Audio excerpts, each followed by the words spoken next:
Bonjour à tous, aujourd'hui on va voir les 6 erreurs les plus communes en ski. Et regardez la vue, là on est sur le glacier des Deux Alpes. Donc on a pris le Gendry et puis deux tire-fesses, c'est marrant, c'est des pioches. On prend le tire-fesse du coup à deux, c'est bien sympa. Du coup, le thème de la vidéo c'est les 6 erreurs. Donc on va commencer par la liste. Le regard, les bras, les skis qui font une fente, 4. Une divergence des pieds, 5. Un mauvais parallélisme des jambes, ça veut dire les genoux qui se touchent, et la 6e, on se retrouve un peu en arrière, c'est-à-dire une mauvaise flexion de cheville. Donc le regard le plus important, au moment du déclenchement de votre virage, vous vous retrouvez dans la ligne de pente et vous devez très rapidement anticiper votre prochain virage. Donc ça c'est très important.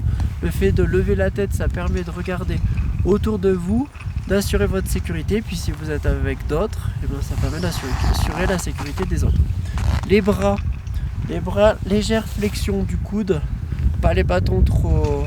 Les bras comme ça, souvent on voit les petits avec les bâtons qui sont un peu en l'air et ça déstabilise. Donc les bras ici, et si vous plantez le bâton, c'est juste un mouvement des poignets, d'accord? Comme ça, tac, tac, tac. Mais c'est pas un mouvement comme ça, c'est pas de la boxe.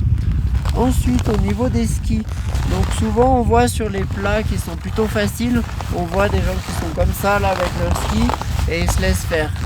Si vous faites ça après dans la pente, ça veut dire que vous êtes un petit peu sur l'intérieur. Ça va faire énormément de défauts et vous allez avoir aucune conduite du virage. La conduite, c'est le moment où on va être sur l'écart et qu'on va faire une conduite carving. C'est à ce moment-là que le ski devient intéressant. Dès qu'on connaît le carving, c'est à partir de là où on aime faire des virages. Ensuite, il y a la divergence des skis. La divergence, ça veut dire que les skis vont partir en V comme ça.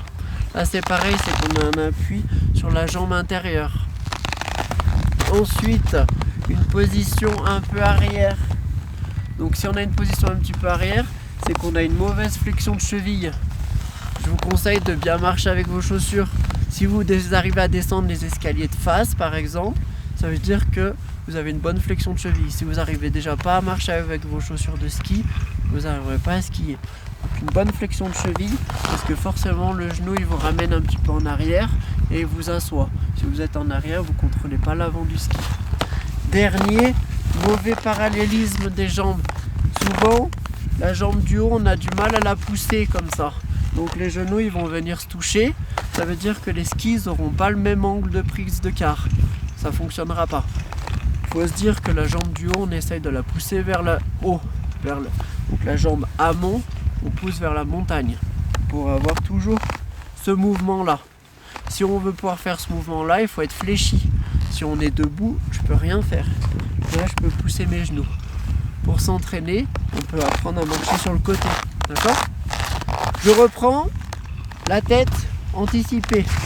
Les bras, attention, on ne fait pas de la boxe. 3. La fente. Les skis doivent être toujours au même niveau. Le plus possible en tout cas. 4. La divergence. 5. Position arrière.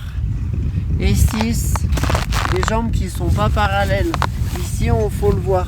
Si on voit de loin, déjà sur la position de base, sur un chousse, on voit un peu un X, c'est que c'est pas bon. Donc entraînez-vous sur les tire-fesses, entraînez-vous sur les traversées, avoir les jambes le même écart. Là, j'ai un point et là, j'ai un point. Pareil à mes skis. Donc là, c'est bon. Voilà, c'était les 6 erreurs. Merci à vous pour tous ceux qui sont abonnés, c'est vraiment incroyable, on a dépassé les 1000 abonnés. N'hésitez pas à vous abonner, je vais faire plein d'autres vidéos et à très bientôt. Merci.